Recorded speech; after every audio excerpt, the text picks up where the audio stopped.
నమస్తే, welcome to our channel. ఆంధ్రప్రదేశ్లో గత ప్రభుత్వ హయాంలో వేలాది కోట్ల రూపాయలతో జరిగినటువంటి లిక్కర్ స్కామ్లో అంతిమంగా బిగ్ బాస్ ఎవరన్నది తెలిసిపోయింది. మరి ఆంధ్రప్రదేశ్ మాజీ ముఖ్యమంత్రి వైసీపీ అధినేత జగన్మోహన్ రెడ్డే ఈ స్కామ్ అంతా చేయించారని చెప్పి సిట్ తేల్చి చెప్పింది. మరి దాదాపు 3,700 కోట్ల రూపాయలతో ఈ స్కామ్ జరిగిందని, ఇందులో మెయిన్గా మిథున్ రెడ్డి కూడా ఉన్నారని చెప్పి ఇప్పటికే మిథున్ రెడ్డిని కూడా అరెస్ట్ చేయడం జరిగింది.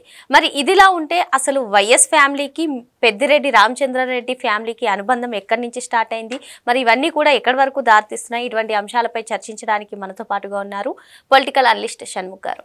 నమస్తే అండి. నమస్కారం అండి. గత ప్రభుత్వ హయాంలో ఏదైతే లిక్కర్ స్కామ్ జరిగిందో ఇప్పటి వరకు అందరూ కూడా బిగ్ బాస్ ఎవరన్నది బహిర్గతమే అయినా సరే ఆధారాలతో సహా సిట్ వైసీపీ అధినేత జగన్మోహన్ రెడ్డి ఇందులో అంతిమ లబ్ధిదారు అని చెప్పి తేల్చి చెప్పడం జరిగింది. మరి ఇప్పటి వరకు కూడా పక్కా ఆధారాలతో సిట్ ఒక్కొక్కరిని అరెస్ట్ చేస్తూ వస్తుంది. ఈ నేపథ్యంలోనే మిథున్ రెడ్డి కూడా అరెస్ట్ అయ్యారు. ఇప్పటికే సిట్ ఛార్జ్ షీట్ కూడా దాఖలు చేయడం జరిగింది. మరి మొత్తానికి అసలు పెద్దిరెడ్డి రామచంద్రారెడ్డి ఫ్యామిలీకి వైఎస్ ఫ్యామిలీకి ఉన్న అనుబంధం ఏంటి, ఇది ఎక్కడి నుంచి స్టార్ట్ అయ్యి ఎక్కడి వరకు దారితీస్తుంది అంటారు? ఈరోజు మీరు అడిగినటువంటి లిక్కర్ స్కామ్ గురించి మామూలుగా తెలుగు రాష్ట్రంలో వందే మాతరం అంటాం, మందే మాతరం అని చెప్పేసి గత 5 ఏళ్ళు పరిపాలన చేశారు జగన్మోహన్ రెడ్డి గారి యొక్క అనుయాయులు. మరి ఈ మందే మాతరంలో చెప్పుకోవడానికి నేను సిగ్గుపడుతున్నప్పటికీ మరి పెద్దిరెడ్డి రామచంద్రారెడ్డి గారికి వైఎస్ కుటుంబానికి ఎలా అనుబంధం కుదిరింది అని మీరు అడుగుతున్నారు. పెద్దిరెడ్డి రామచంద్రారెడ్డి గారికి వైఎస్ రాజశేఖర రెడ్డి గారికి పచ్చగడ్డి వేస్తే బగ్గుమనేది. ఎందుకంటే నల్లారి కిరణ్ కుమార్ రెడ్డి గారి వర్గం ఒకటి, పెద్దిరెడ్డి రామచంద్రారెడ్డి గారి వర్గం ఒకటి చిత్తూరు జిల్లాలో. సో నల్లారి కిరణ్ కుమార్ రెడ్డి గారి వర్గానికే రాజశేఖర రెడ్డి గారు ఎక్కువగా సపోర్ట్ ఇచ్చేవాళ్ళు కావున సో పెద్దిరెడ్డి రామచంద్రారెడ్డి గారికి ఇటు వైఎస్ రాజశేఖర రెడ్డి గారికి సరిపోయేది కాదు, పొంతన కుదిరేది కాదు. మరి అలా ఉన్నటువంటి పెద్దిరెడ్డి రామచంద్రారెడ్డి గారు అంటే నాడు తండ్రితో ఆ విధంగా ఉన్నప్పటికీ నేడు కొడుకుతో ఏ విధంగా వీళ్ళు సన్నిహితంగా మెలగలిగారు అనేది ఇక్కడ చాలా మందిలో ఉన్నటువంటి ప్రశ్న.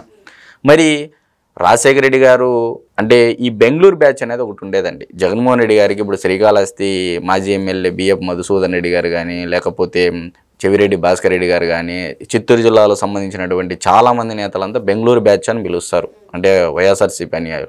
ఈ బెంగళూరు బ్యాచ్కి జగన్మోహన్ రెడ్డి గారి మద్దతు ఎక్కువగా ఉండేది. వీళ్ళు 2009లో రెండోసారి ముఖ్యమంత్రి అయిన తర్వాత ఎక్కువ ప్రెజర్ రావడం వల్ల, అంటే జగన్మోహన్ రెడ్డి గారి నుంచి ప్రెజర్ రావడం వల్ల 2009 క్యాబినెట్లోకి పెద్దిరెడ్డి రామచంద్రారెడ్డి గారిని అటవీ శాఖ మంత్రిగా తీసుకోవడం జరిగింది. అంటే ఇది జగన్మోహన్ రెడ్డి గారి ప్రోద్బలంతోనే పెద్దిరెడ్డి డెఫినెట్గా జగన్మోహన్ రెడ్డి గారి యొక్క బెంగళూరు బ్యాచ్లు ఏదైతే పాత్రదారులు, నమ్మకస్తులు, నమ్మిన బంట్లు ఉంటారో వాళ్ళలో పెద్దిరెడ్డి రామచంద్రారెడ్డి గారు కూడా ఉన్నారు. సో అందువల్లనే ఈరోజు మీరు ఇందాకన్నారు పెద్దిరెడ్డి మిథున్ రెడ్డి గారు కూడా చాలా నమ్మకస్తుడే జగన్మోహన్ రెడ్డి గారికి, అది కూడా చెప్తాం. మరి అటవీ శాఖ మంత్రిగా ఎన్నుకోబడిన తర్వాత దురదృష్టవశాత్తు విధవశాత్తు రాజశేఖర రెడ్డి గారు చనిపోవడం జరిగింది. దాని తర్వాత రోసయ్య గారి క్యాబినెట్లో కూడా కంటిన్యూ అవ్వడం జరిగింది పెద్దిరెడ్డి రామచంద్రారెడ్డి గారు. దాని తర్వాత నల్లారి కిరణ్ కుమార్ రెడ్డి గారు అంటే ఈ ఉద్యమం రావడము, 2 రాష్ట్రాల ఉద్యమం రావడము, కిరణ్ కుమార్ రెడ్డి గారు అప్పుడు ముఖ్యమంత్రిగా కాంగ్రెస్ పార్టీ అధిష్టానం చేయడం అనేది జరిగింది. మరి కిరణ్ కుమార్ రెడ్డి గారు ముఖ్యమంత్రి అవ్వంగానే పెద్దిరెడ్డి రామచంద్రారెడ్డి గారికి మంత్రి పదవి తీసేశారు. అంటే నల్లారి కిరణ్ కుమార్ రెడ్డి గారికి పెద్దిరెడ్డి రామచంద్రారెడ్డి గారికి మధ్య ఉన్నటువంటి విభేదాల మధ్య అంటే రాజశేఖర రెడ్డి గారు కిరణ్ కుమార్ రెడ్డి గారి వైపు ఎక్కువ మొగ్గు చూపడం జరిగింది. సో ఇప్పుడు ఆయన చనిపోయిన తర్వాత పదవి నుంచి తీసేసిన తర్వాత అప్పటి నుంచి జగన్మోహన్ రెడ్డి గారికి సన్నిహితంగా ఇంకా దగ్గర అవ్వడం జరిగింది. అంటే జగన్మోహన్ రెడ్డి గారు పార్టీ పెట్టిన తర్వాత దాని తర్వాత సుదీర్ఘ అంటే కొన్నాళ్ళు ఆయన దివంగత నేత చనిపోయిన తర్వాత రాజశేఖర రెడ్డి గారు పరామర్శ యాత్ర, ఓదార్పు యాత్ర అని చెప్పేసి మొదలుపెట్టారు. దాని ఖర్చు అంతా పెద్దిరెడ్డి రామచంద్రారెడ్డి గారే పెట్టుకున్నారు. సో అందువల్లనే ఈరోజు వైఎస్ఆర్సీపీ పార్టీలో వన్ ఆఫ్ ది మెయిన్ క్వార్టరీలో పెద్దిరెడ్డి రామచంద్రారెడ్డి గారు అంటే 3 ప్రాంతాలుగా విభజిస్తే ఉత్తరాంధ్ర, కోస్తాంధ్ర, రాయలసీమ అనుకుంటే రాయలసీమను కట్టబెట్టినటువంటి పరిస్థితి జగన్మోహన్ రెడ్డి గారు పెద్దిరెడ్డి రామచంద్రారెడ్డి గారికి. మరి పెద్దిరెడ్డి రామచంద్రారెడ్డి గారి యొక్క తనయుడు పెద్దిరెడ్డి మిథున్ రెడ్డి గారు ఈరోజు కింగ్ పిన్ లిక్కర్ స్కామ్లు అనేది అందరికీ తెలిసిందేది. అసలు వీళ్ళు ఎలా వ్యూహరచన చేయగలిగారు అంటే ఏ విధంగా చేశారు అని అంటే మామూలుగా ఎప్పుడెప్పుడు ఈ ప్రభుత్వం వచ్చిన తర్వాత ఇది తీసుకోగలిగింది అని అంటే మామూలుగా జగన్మోహన్ రెడ్డి గారు అధికారంలోకి వచ్చిన తర్వాత 2019 సెప్టెంబర్ 26వ తారీఖున మద్యం పాలసీ రద్దు చేశారండి. దాని తర్వాత 2019 అక్టోబర్ 1వ తారీఖున వైసీపీ నేతలకు అనుకూలంగా నూతన మద్యం పాలసీ తీసుకోవడం రావడం జరిగింది. అధికారంలోకి రాకముందే ఇది ప్రీ ప్లాన్ అంటారా ఈ లిక్కర్ స్కామ్? వచ్చేది మనమే అని చెప్పి ఆ వేవ్ ఉన్నటువంటి నేపథ్యంలో వీళ్ళు ముందుగానే ఇదంతా స్కెచ్ వేసుకొని అధికారంలోకి వచ్చిన తర్వాత దాన్ని వీలైనంత త్వరగా ఇంప్లిమెంట్ చేయడం జరిగింది. సో ఆ డేట్లతో శుద్ధ మనం చెప్తున్నాం కాబట్టి 2019-24 మధ్య నాసి రకం మద్యం విక్రయంలో జే బ్రాండ్స్లో చాలా కంప్లైంట్స్ వచ్చాయి. రసాయనాలు కలిపారు, పైరోగలాల్, డైఇథైల్ థాలేట్, ఐసోపులెరిక్ యాసిడ్ వంటి హానికరక రసాయనాలు ఉన్నట్లు తేలిందని చెప్పేసి రఘురామకృష్ణరాజు గారు ఇచ్చినటువంటి ఫోరెన్సిక్ ల్యాబ్ రిపోర్ట్లో కూడా తేలింది. మరి 2020 అక్టోబర్ 1వ తారీఖున కొందరికే లబ్ధి చేకూర్చేలా మళ్ళా నూతన పాలసీ అంటే మద్యపాన నిషేధం అని చెప్పేసి ప్రజలకు చూపించి దాని తర్వాత వీళ్ళు ఏం చేశారంటే ఒక సంవత్సరానికి ఒక పాలసీలు ఇంప్లిమెంట్ చేసుకుంటూ వాళ్ళకు అనుకూలంగా పాలసీని మార్చుకోవడం జరిగింది. మరి 2020 మే నెలలో టీచర్లతో మద్యం అమ్మకాలు చేపించడం అనేది అందరం విన్నాము, చూసాము కూడా. మరి 2024 సెప్టెంబర్ 23వ తారీఖున మద్యం కుంభకోణంపై సిఐడి తొలి కేసు నమోదు. అంటే కూటమి ప్రభుత్వం అధికారంలోకి వచ్చిన తర్వాత సెప్టెంబర్ నెలలో మొదలైంది. మరి 2025 ఫిబ్రవరి 6వ తారీఖున మద్యం కుంభకోణంపై సిట్ విచారణ చేపట్టింది కూటమి ప్రభుత్వం.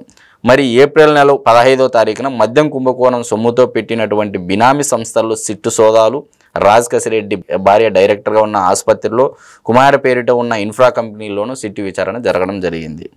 మరి మే నెల 6వ తారీఖు 2025 మద్యం కుంభకోణంపై ఈడీ కేసు నమోదు కావడము, అదాన్ డిస్టిలరీస్ అండ్ లీలా డిస్టిలరీకి సంబంధించినటువంటి 33 కోట్ల విలువైన ఆస్తులు అటాచ్ చేయడము. మరి 2025 మే 13వ తారీఖున జగన్ మోహన్ రెడ్డి గారి యొక్క ఓఎస్డి కృష్ణమోహన్ రెడ్డి గారి కుమారుడు డైరెక్టర్గా ఉన్న కంపెనీలో సిట్టు విచారణ. 2025 మే 15వ తారీఖున మద్యం కుంభకోణంలో మనీ లాండరింగ్ విషయంలో రాజ్ కసిరెడ్డి విచారణ కోసం ఏసీబీ కోర్టులో దాఖలు చేసినటువంటి ఈడీ. మరి 2025 జూలై 11వ తారీఖున మాజీ ఐఏఎస్ అధికారి రజత్ భార్గవ సిట్టు విచారణ చేపట్టడము. మరి ఇప్పటి వరకు సిట్టు విచారణలో అరెస్ట్ అయినటువంటి వారు ఎవరండి? రాజ్ కసిరెడ్డి, చాణిక్య, సజ్జల శ్రీధర్ రెడ్డి, దిలీపు, బాలాజీ గోవిందప్ప, ధనుంజయ రెడ్డి, కృష్ణమోహన్ రెడ్డి, చెవిరెడ్డి భాస్కర్ రెడ్డి, వెంకటేష్ నాయుడు, బాలాజీ కుమార్ యాదవ్, నవీన్ కృష్ణ, ఎంపీ మిథున్ రెడ్డి గారు అరెస్ట్. ఎప్పుడు అంటే 2025 జూలై 19వ తారీఖున ఎంపీ మిథున్ రెడ్డి గారు అరెస్ట్ అయ్యారు. మరి సిట్టు విచారణకు విజయసాయి రెడ్డి గారు ఎప్పుడెప్పుడు హాజరయ్యారండి? 2025 ఫిబ్రవరి 18వ తారీఖున ఒకసారి, ఏప్రిల్ 18వ తారీఖున ఒకసారి హాజరు అవడం జరిగింది. మరి సిట్టు విచారణకి ఎంపీ మిథున్ రెడ్డి గారు ఎప్పుడు హాజరయ్యారు? ఏప్రిల్ 9వ తారీఖున హాజరయ్యారు. మద్యం కుంభకోణంలో సిట్ ఇప్పటికే 48 మందిని గుర్తించడం జరిగింది. కొంతమందిని 11 మంది దాకా అరెస్ట్ చేయడం జరిగింది. మరి ప్రధానంగా గతంలో 2014 నుంచి 2019 మధ్య ఈ మద్యం అమ్మకాలకు సంబంధించి AP beverage corporation Seattle software అనేది ఒకటి వాడేదండి. అంటే పారదర్శకంగా ఎన్ని ఆర్డర్లు వచ్చాయి, ఏ డిస్టిలరీకి ఎంత ఆర్డర్లు వచ్చాయి, ఏ బ్రాండ్స్కి ఎంత వచ్చాయి అని చెప్పేసి దాని మద్యం అమ్మకాల ఆధారంగా సీటెల్ సాఫ్ట్వేర్ అనేది ర్యాండమ్గా తీసుకునేది. వీళ్ళు ఓఎఫ్ఎస్ విధానాన్ని అంటే మాన్యువల్గా ఎంటర్ చేసే విధానాన్ని తీసుకొని వచ్చి వాళ్ళకు అనుగుణంగా అంటే పార్క్ హయాత్ హోటల్ హైదరాబాద్లో అంటే సజ్జల శ్రీధర్ రెడ్డి ఆధ్వర్యంలో ఉన్నటువంటి డిస్టిలరీస్ యజమానులను పిలిపించి మీరు మాకు అనుగుణంగా నడుచుకోకపోతే మేము ఆర్డర్లు తగ్గిస్తామని ఒత్తిడి తేవడంతో అంటే వాళ్ళ మీద బ్లాక్మెయిల్ చేయడంతో వాళ్ళు ఇంకా వేరే ఆప్షన్ లేక వాళ్ళు ఒప్పుకోవడం జరిగింది. సో మద్యం కేసుకు ఇంత ఎంఎల్ బాటిల్కి ఇంత ఆదాయం, కేసుకి ఇంత అని చెప్పేసి దగ్గర నెలకు 40 నుంచి 50 కోట్ల రూపాయల దాకా ముడుపులు వెళ్ళాయి అనేది ఈరోజు సిట్టు విచారణలో తేలింది. మరి ఈ లెక్క ప్రకారం 3750 కోట్ల రూపాయల మేర పెద్ద బాస్కు చేరాయి డబ్బులు అని.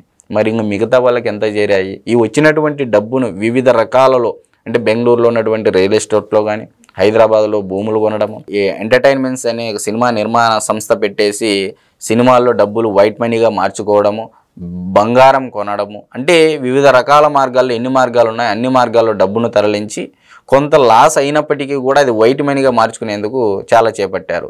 అంటే మామూలుగా ఒక క్వశ్చన్ వేస్తే మనకు దానికి జవాబు తెలియనప్పుడు ఇచ్చినటువంటి ఆప్షన్స్ పరంగా ఆన్సర్ ఫైండ్ అవుట్ చేసి దాని తర్వాత క్వశ్చన్ని సాల్వ్ చేయడం అనేది మనం చాలా ప్రశ్నపత్రాల్లో చూస్తూ ఉంటాం. సో అదే తరహాలో ఇప్పుడు ఈ మద్యం కుంభకోణం అనేది జరిగింది. వీళ్ళు ఎక్కడైతే పెట్టుబడులు పెట్టారో సో వాటి ద్వారా ఎంక్వైరీ మొదలు పెడితే అన్ని ఆధారాలు ఈరోజు సిట్టు ముందర ఉన్నాయి. సో ఖచ్చితంగా పెద్ద బాస్ వరకు ఇంకొక అడుగు దూరంలోనే ఉన్నాడు జగన్మోహన్ రెడ్డి గారు. సో నాకు తెలిసి జగన్మోహన్ రెడ్డి గారు కూడా అరెస్ట్ అయ్యే దాఖలాలు స్పష్టంగా కనపడతా ఉన్నాయి.